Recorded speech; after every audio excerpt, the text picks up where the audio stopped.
ఇప్పుడు మీకు ఇప్పుడు సరే ఇందాక రాజు మాస్టర్ ఎలా అయితే వాళ్ళకున్న ఎక్కువ రెగ్యులర్ పద్ధతుల్లో వెళ్దాం అనుకున్నాను. సో మిగతా టీం నుంచి అలాంటి నాన్ కోఆపరేషన్ కానీ నాన్ కోఆపరేషన్ అన్ను కానీ కదా 100% మిమ్మల్ని కరెక్ట్ చేయడానికి ట్రై చేయడం వెంకట్కి చెప్తా ఉండేవారు.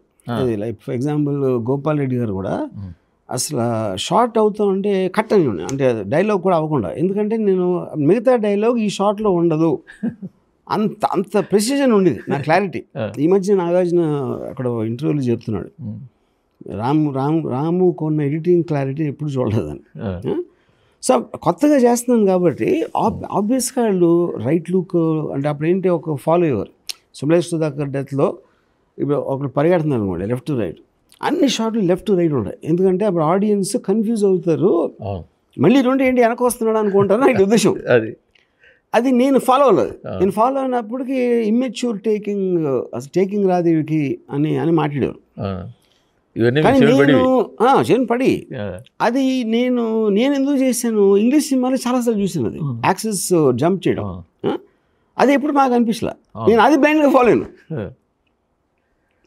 ఇప్పుడు ఇంకోటి ఏం చేసేవారు ఆ రోజుల్లో, మీకు 5 C's ఆఫ్ సినిమాటోగ్రఫీ అని ఒక బైబిల్ ఉండేది.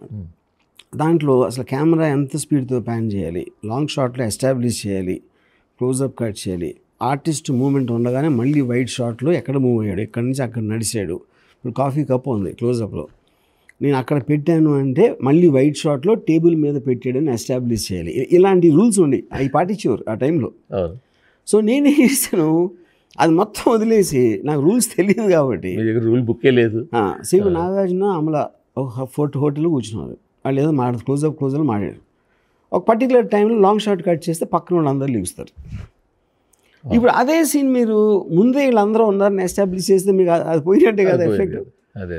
ఇలాంటివి చాలా చేశాను శివాలో, which was the shocking part for industry people, ఆ నార్మ్స్ అన్ని బ్రేక్ చేయడం అనేది.